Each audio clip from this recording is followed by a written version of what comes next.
right here on Sunday Morning Futures. New challenges to President Trump's declaration of a national emergency to build the border wall. Reaction from House Minority Leader Kevin McCarthy this morning. I'll speak with Democratic Congressman Jeff Van Drew as well on his party's response. Plus, Attorney General Bill Barr starts his first full week on the job tomorrow as former acting FBI Director Andrew McCabe drops a bombshell in the Russia investigation. Republican House Intelligence Committee member and former prosecutor John Ratcliffe is here, live coming up. We are awaiting word from the White House this morning as President Trump calls a meeting of his top trade negotiators as the clock ticks down on a March 1st deadline to reach a trade deal with China. The Hudson Institute's Michael Pillsbury is here. All of that and more as we look ahead right now on Sunday Morning Futures.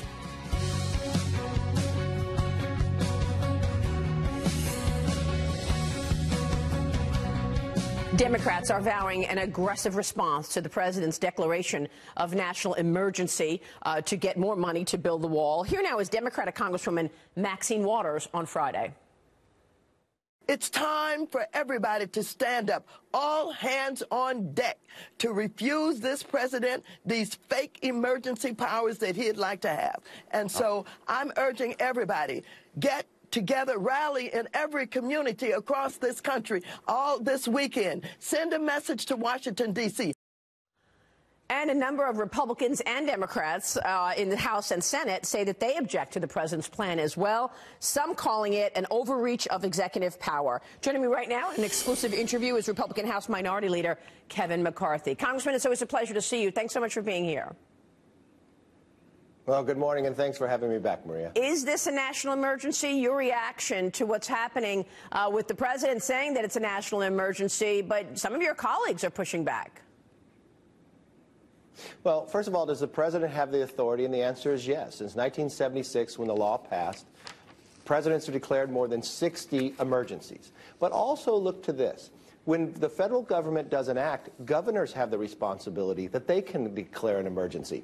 And in 2005 in Arizona, Janet Napolitano, who then became DHS Secretary for Obama, declared an emergency because of what was happening on the border. So did New Mexico Governor Bill Richardson. And Bill Richardson cited the lack of movement by the federal government. So the president, one, has the authority. Yes, it is a crisis and emergency along our border. First of all, think about the human trafficking that is happening. Yeah. Think about the children that are being moved across these countries. But think about the amount of drugs and how many thousands of Americans are dying, and most of that is coming through the southern border.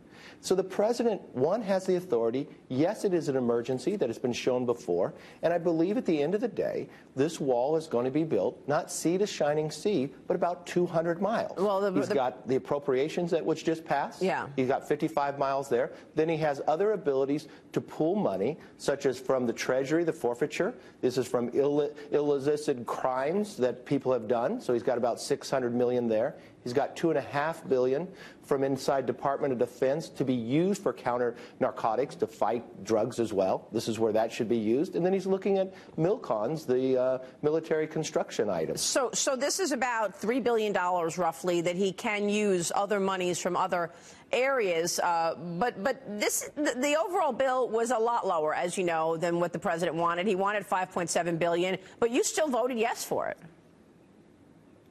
Yes, I did, because you know what? It was a down payment moving forward. Remember this, just about a month ago, what was Nancy Pelosi saying? Only $1 for the wall, that they would eliminate beds, which would mean criminals would be left out into our society, and they would abolish ICE. ICE has just received more money than they ever had in the past. We have the ability to keep the number of beds we had before, and they just voted for $1.375 billion, 55 miles of new wall. So if I'm weighing that compared to a continuing resolution, which would not get any, of course, this is moving it in the right direction. Is it as far as I want it to go? No. But the combination of this bill and the action what the president is doing, we're getting to the end result that we need to protect the southern end of our border. Let me move on and ask you about this meeting that the president has called today and tomorrow for members of his trade team. The China talks are going to be continuing next week. And, of course, then you've got USMCA on the table. A lot of colleagues in the House have told me on the Democratic side they won't vote for it as it is. First, talk to us about how the China talks went and what you'd like to see in terms of of a deal between China and the United States as these talks continue this upcoming week? Well, I haven't been able to get an update since they've come back from China, but I was talking to Lighthizer and others before going. I want to credit this president because he is really moving against China and making for a level playing field is something that America should have done a long time ago. The entire Western Hemisphere should have been able to do this. But what I find is that we are getting movement to where we need to do to protect our intellectual property rights, to have a fair and level playing field when it comes to trade. And I'm seeing good movement, so the president wants to have an update, continue those talks in Washington next week. And I think the entire world is watching that this would put us on a better stage to compete against China at the same time with a level playing field. Is he going to have to change USMCA in order to get that ratified? Okay, now that's different. That's between Canada and Mexico. I'm not sure that he will. For those Democrats who are saying that they wouldn't vote for it, I'm not sure they read it or seen it because nothing's been rolled out completely. This is looking at NAFTA and improving it, modernizing it. I think at the end of the day, they will support it because it's going to make not only America stronger, but our trading partners as well. It is a good policy for American jobs, and it's stronger in, one, when you're modernizing it, protecting our intellectual property as well. Let me move on to some of the big news over the weekend. Congressman, you sent a letter to Adam Schiff, the chairman of the Intel Committee. We know that Adam Schiff has said for a long time, he said this 2 years ago, that he has more than circumstantial evidence that there was collusion between the Trump campaign and Russia. And we also know that this past week we got news from the Senate where the Senate said there was all of its findings after a two-year period. They have found no collusion. Explain the letter that you sent to Adam Schiff and what you're trying to do. I put it out on a blog, and what I raised questions about Adam Schiff. Yes, you state that in March 2017 he said he had this proof. He sounds like a modern-day Joe McCarthy and can't produce anything as we move through. We've had the Senate and the House investigate this and say there is no collusion from Republicans and Democrats. But you know what we recently found out, Maria, and I've got to thank you because this is something that you have been monitoring the entire time and bringing out information on. We now find that Adam Schiff met with Glenn Simpson, the co-founder of Fusion GPS, the individual that created that fake dossier, in Aspen, which was never been known to us. First of all, what did they meet about? And this was after the committee wanted to look into Glenn Simpson even further because the credibility of the answers he gave when he came before the committee.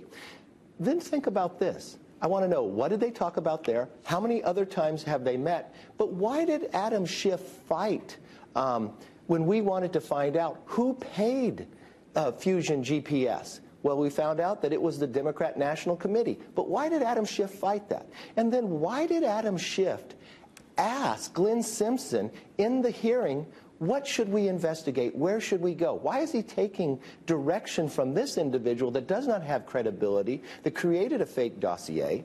And then Adam Schiff, who is now the chairman, why doesn't he hold himself to the same standards that he asked Jeff Sessions and Devin Nunes? He should recuse himself based upon meeting with an individual that we're looking at from creating the Fusion GPS, from Fusion GPS, and not even telling us. In that part, the bias of what's going forward, he should recuse himself from any future investigation or being the chairman. This is, of course, the guy who was paid, his firm was paid $1 million to create that dossier. Bruce Orr's wife worked at that firm. Glenn Simpson running the firm, Fusion GPS, that created that dossier, which was used to wiretap an American citizen, Carter Page. And we know that it was unverified and salacious, which is what Jim Comey called it. And remember what Adam Schiff said, because he said Devin Nunes met with somebody at the White House. He had to recuse himself. Remember Jeff Sessions, the Attorney General, had to recuse himself because he met with some Russian he didn't really even realize when he went through. Now we're knowing from the Hill that Adam Schiff knew who he was meeting with, Glenn Simpson, in Aspen. What did they meet about? Even after the committee knew they had to investigate Glenn Simpson further because the credibility of the answers he gave inside the hearing. They contradicted. He could be lying before Congress based upon investigation and answers given by other individuals. Right. And now, of course, we all know that Hillary Clinton paid his firm Fusion GPS to create that dossier when we didn't know the specifics before. Okay, Congressman, let's take a break. You want him to recuse himself from the Russia probe. That was one of your questions within that blog post. We'll take a short break. When we come back, you also had a tiff with Congresswoman Omar. We're going to get to that coming up. And a lot of people questioning the Republicans' financial responsibility and discipline as we look at debt. We'll take a break, and we've got more with Congressman Kevin McCarthy when we come right back. Stay with us.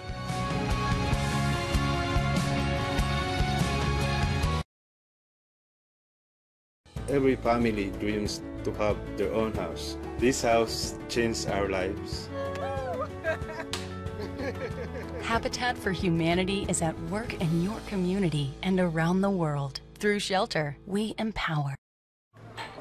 Put the keys down, Kevin. But I'm gonna drive home. There are several warning signs present that you shouldn't be driving. I've taken 25 selfies in the last 10 minutes. 26.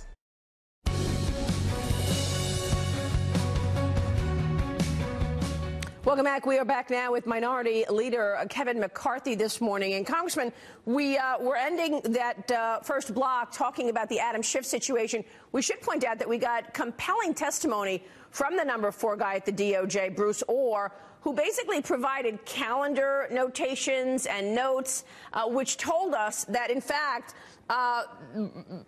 Glenn Simpson started meeting with Bruce Orr back in August, and we know that the Democrats were saying that they hadn't met until Thanksgiving, which was important because it shows you when they actually started investigating President Trump.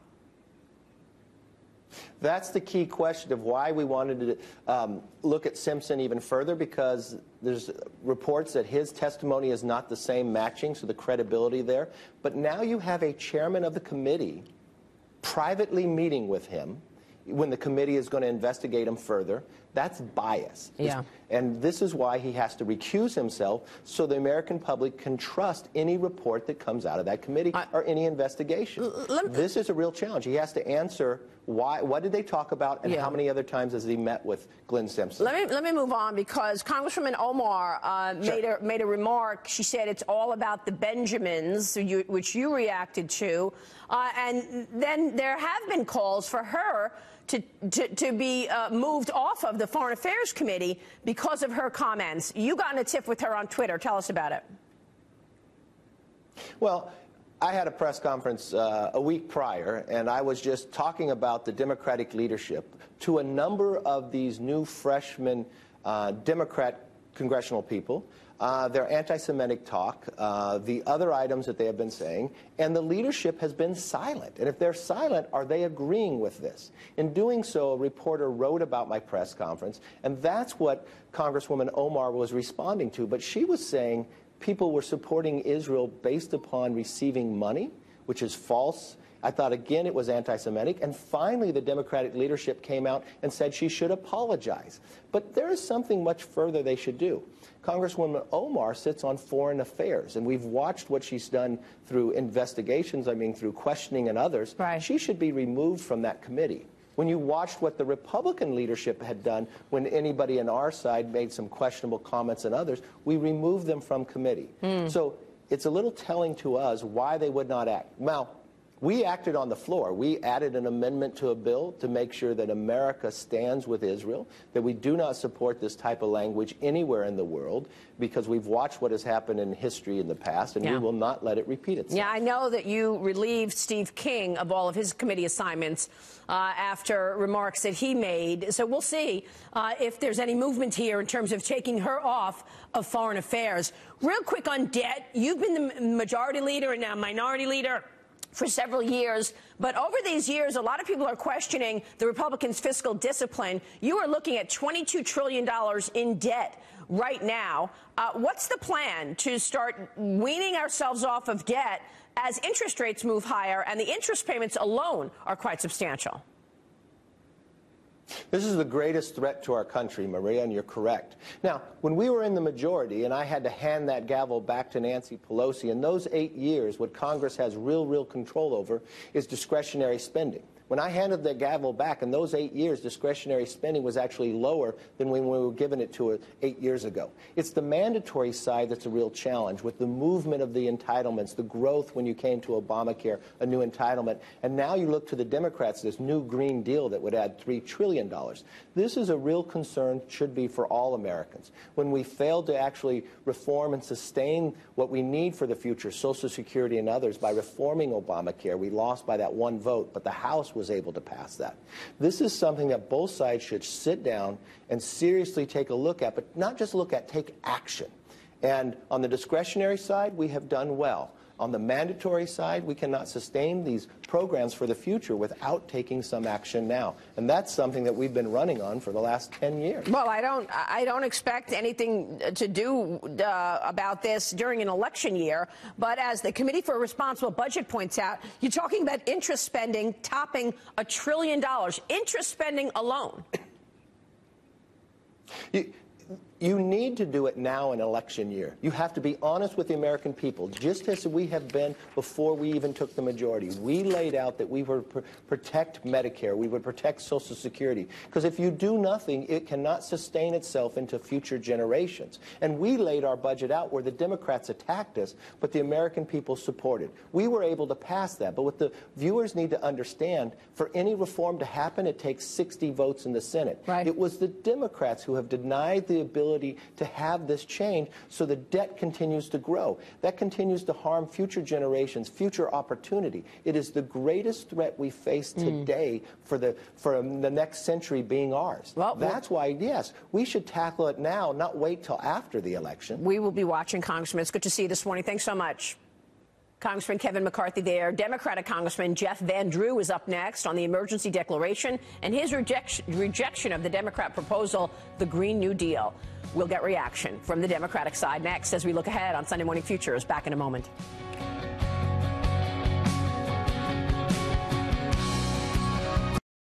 Devising a strategy to challenge President Trump over his declaration of a national emergency at the southern border. This setting up a showdown in Congress and the courts that could go on for years. Joining me right now to discuss that is Congressman Jeff Van Drew, a Democrat from New Jersey. And Congressman, it's good to see you this morning. Thanks so much for joining us. Oh, it's great to see you, and thanks for having me. So, Congressman, are you going to join your colleagues in pushing back against the national emergency? Well, let me just say something real quickly. You know, when I believe the president is right, I support him, and I have supported him. When I believe he's wrong, I say that he's wrong. I'm not a real strong partisan, and I believe in bipartisanship. In this case, I think the president has overreached. I think this is a constitutional issue. I think it's an important issue, and I do think it sets up a precedent for many reasons. The bottom line is, you know, you have to be careful what you wish for, and right now, you know, some folks might be happy and think that this is good, but I don't know if they'd be so happy if there was, for example, a very progressive president who decided that it was a national emergency, what's going on with climate change, and decide that they were going to move a lot of money from the military and other areas to climate change issues, or if there was a president that was from a different viewpoint and really felt that the gun issues were a tremendous emergency and actually move money to have guns confiscated from people. Yeah. You know, you always have to watch for executive power getting too great on either side of the aisle. It's something that our founding fathers believed in very much, the balance of powers, and taking money, military construction money, and it isn't the amount so much. The amount isn't so huge. It's the principle of it. It's the principle of it, and actually using it for something totally in which it was not intended budgetarily, I really do think is problematic. Well, let's talk about that, because you're talking about $3 billion from these non-emergency funds. You heard your colleague Kevin McCarthy talking about it a moment ago. $600,000 from Treasury forfeited funds. This law was signed, obviously, into law by the Congress and passed by the Congress, rather, and it's been utilized 58 times since it was implemented. On average, it's been used every 9 months. So if you've got funds that are meant or allocated and appropriated for anything around national security, construction of national security, that sounds about as close to building a wall around a border as it gets. Well, now we're using money that's military money to build a domestic project. Usually money is used, in this case, on that line item, for the military to protect the different areas, whether it's, in this case, it would have been housing. It would also be the housing for the military planes itself. Those 58 times, let's be clear with that, all those 58 times, only once or twice has there actually been an appropriation of money involved with it. And, of course, the one time that really mattered, and it was appropriate, was in 9/11. But the other times, the other 50-some times, the money is used for emergency situations, such as when there is a terrible situation that occurs, a catastrophe, or money was used for freezing funds because the country was doing something wrong. But the money was not used in this way. This is different. This is unique. I think you make really important points, and it's very practical of you. But do you think there's an emergency? I mean, given that there is drugs coming over coming through the border as well as the ports, given that there's human trafficking, as the president has discussed, and all of the other things that we see coming through the southern border, is this an emergency? This is a serious situation, and you know I believe that it is, and I've spoken about it, and I've supported him in a lot of what he's spoken about. So what I think we should have done is use more money still is going to be spent for this issue of border security than ever before in history in this budget. Let's use that money. Let's go forward. Let's get all the work done that we can with it. Let's keep the working group going. In fact, I really recommended having a working group where you didn't have elected officials necessarily. You had completely nonpartisan experts make more recommendations, and as we get into the next budget, allocate more money where and when needed. I don't think it is of such a nature that we really have a constitutional breach, and I think this is a real constitutional issue. And there are many Republicans that feel that way, and people that really strongly believe in the Constitution feel that way. Of course. And nobody should ever allow this to get mixed up with the other 50-some times that the emergencies were used. They were totally different situations that did not take the power of the purse away from the constitutionally dedicated area, which is Congress. And as you said a moment ago, you've taken sides when you think it's right or wrong. I mean, the Green Deal, you put out a statement about, you were against it. Your colleague Alexandria Ocasio-Cortez's trillion-plus deal for a green change. Exactly. We can't do it right now. It would, I don't know that we ever can do it, but we certainly can't do it now. We do not have the money. You were speaking about the debt before. The debt is a very serious issue. If interest rates rise significantly, or even if they rise at all, the debt issue is going to become a huge problem. We fund in the United States of America, through all the interest we pay, the entire military of China. Think about that. Yeah, that's pretty incredible. And I said $1 trillion when I was talking with Congressman McCarthy. I want to make sure people understand that's $1 trillion a day. $1 trillion a day just in interest payments. Real quick, Congressman, because you're from New Jersey, I've got to get your thoughts on Amazon. Obviously, they've changed plans because of the pushback from Alexandria Ocasio-Cortez and some of your other colleagues there. Would you like to see Amazon set up shop in New Jersey? Yes. What Atlantic County is looking into it down around Atlantic City area. I know Newark is looking into it. The bottom line is this is the world we live in now. I know some people don't like corporations or don't like incentivizing corporations, but I think that we have to compete, and we certainly have to make sure that we create jobs. And frankly, if they don't want those jobs in New York, we sure do want those jobs in New Jersey. All right. So you think it was a mistake, what happened in New York then? I do. I do. We can't be, we are still, I mean, we're going to have to make a decision in all seriousness as a nation, Republicans and Democrats. Are we an entrepreneurial capitalist nation and do we want jobs? That certainly has a safety net? And do we want jobs? And do we want to succeed? And do we want to compete? And do we want to see our people do well? Well, it's all very good questions. Yes. I think I know the answers as far as our viewers' personal feeling about that. Congressman, it's good to see you this morning. Thanks so much. Very important conversation there with Congressman Van Drew. Meanwhile, there are big new developments this morning in the Russia investigation amid reports of discussions removing President Trump from office. All of this as a brand new Attorney General Bill Barr set to begin his first full week on the job tomorrow with a very full plate. Member of the House Intelligence and Judiciary Committees, Congressman John Ratcliffe, a former prosecutor, is here. Next up, Sunday Morning Futures. Right back in a minute.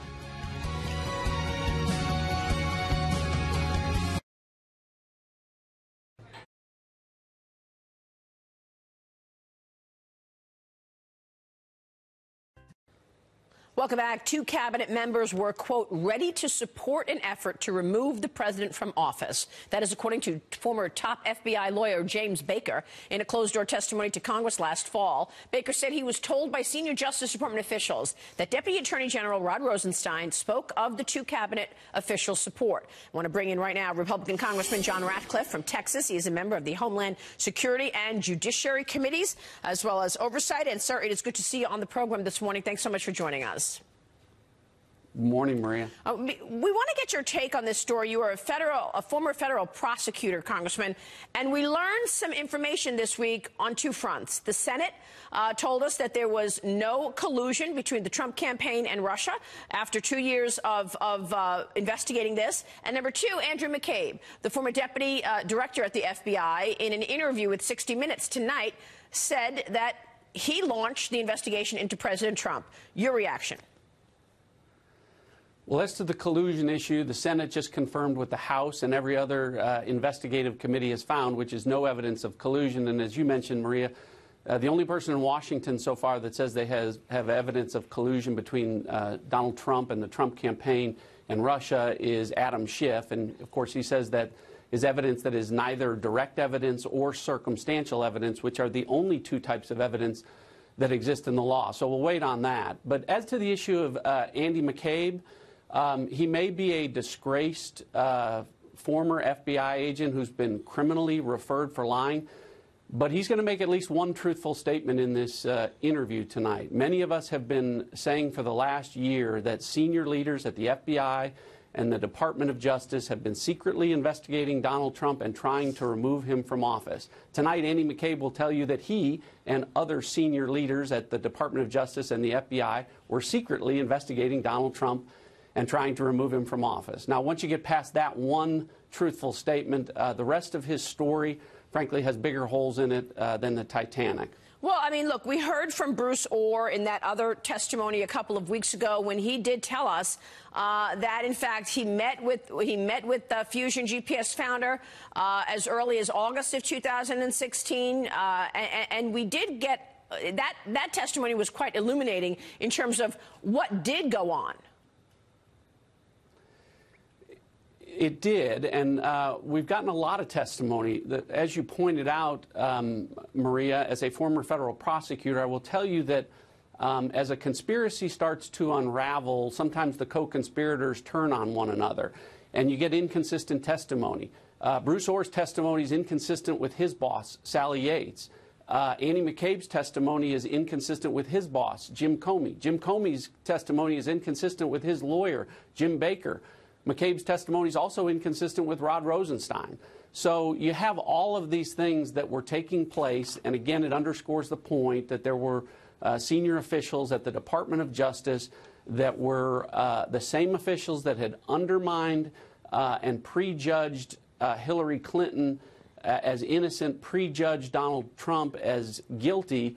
Right. And they were the ones making the decisions in these investigations. So here we are beginning week one for the new Attorney General. He is now in the job, Bill Barr. Tell us about what you're expecting from him, because people would like to see accountability. And we should point out that Andrew McCabe is doing this interview around his book, but he has already been referred to by the Inspector General for criminal charges.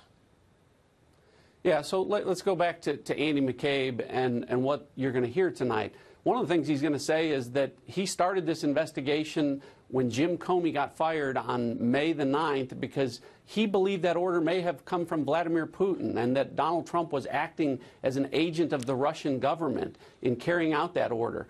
The problem for Andy McCabe is every newspaper in America reported that 8 days later, on May 17th of 2017, Andy McCabe was one of 4 people to walk into the Oval Office and interview with Donald Trump to become the FBI director. So how do you go from, I think you're an agent of the Russian government committing treason, to 8 days later, I think you're an agent of the Russian government committing treason, but I'd sure love a job working for you every day. So this is just part of the challenge that faces Bill Barr. I will tell you it's an incredible challenge, but he has the opportunity to be perhaps the most consequential Attorney General of our lifetime.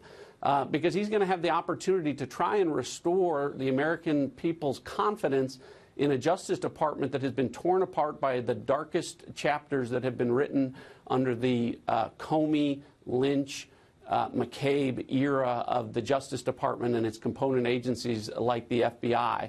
I would certainly hope that in engaging in doing that, the first order of business for Bill Barr would be to address the byproduct of those senior leaders at the FBI and the Department of Justice that were trying to undermine the American election of 2016, and that byproduct is the Mueller investigation. Right. If Bill Barr's first action, Maria, is not to bring in Bob Mueller and say, you know, the American public has been consumed with this for 2 years, and this idea of collusion between Donald Trump and the Russians. After 2 years, either you have evidence of it or you don't. And if you do, let's see it. And if you don't, let's make that clear to the American people so all of this can end and we can move forward with what the Department of Justice should be doing. Yeah, but in the meantime, you've got people like Adam Schiff saying they're not going to slow down. They're going to expand the investigations into President Trump right now. Congressman, stay with us. I want to ask you about that, but I also want to ask you why you voted against the bipartisan border security deal. We'll talk about that right after this short break. Stay with us. More John Ratcliffe next up. Your local why today. Because where there's a why, there's an us.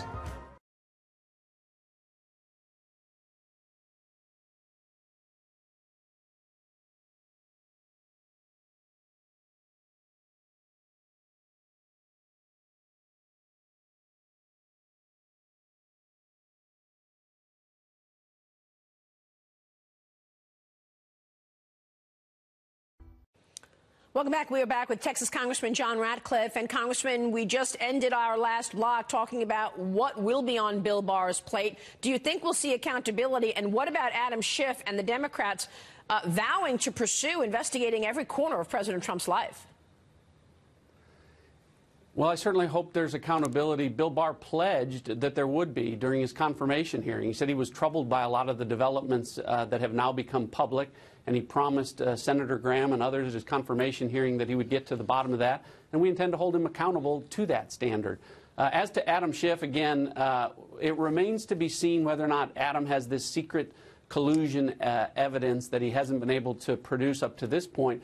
But what we do know Adam Schiff does have is a conflict of interest under a standard that he created. Remember, he said that Devin Nunes needed to recuse himself because of a perceived bias with regard to the Russia investigation.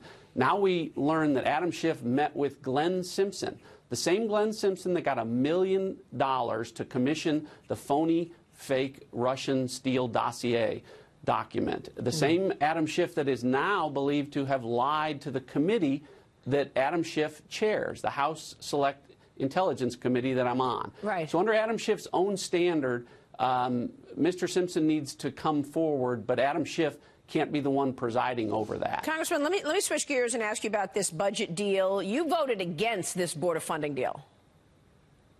I did. Why? Because the president, as commander-in-chief, said he needed $5.7 billion to fulfill his primary role, securing the sovereignty and integrity of our territorial borders, to provide for the common defense, the one thing that we have a federal government for. Congress gave him a quarter of that, $1.4 billion, woefully short of what's needed. So I certainly wasn't going to support that, and I am going to support the president, again, meeting his constitutional obligations. Again, Right. The Constitution says it in the preamble, and as you pointed out, Maria, the National Emergency Act created by Congress also gives him that authority, and he's testing it. Listen, if the Supreme Court says that that's improper, Donald Trump will abide by that. But I appreciate the fact that he's being relentless with respect to his desire to secure the sovereignty and integrity of our territorial borders. Yeah, relentless to the extent that people are saying it's not lawful. You just heard what Congressman Van Drew said.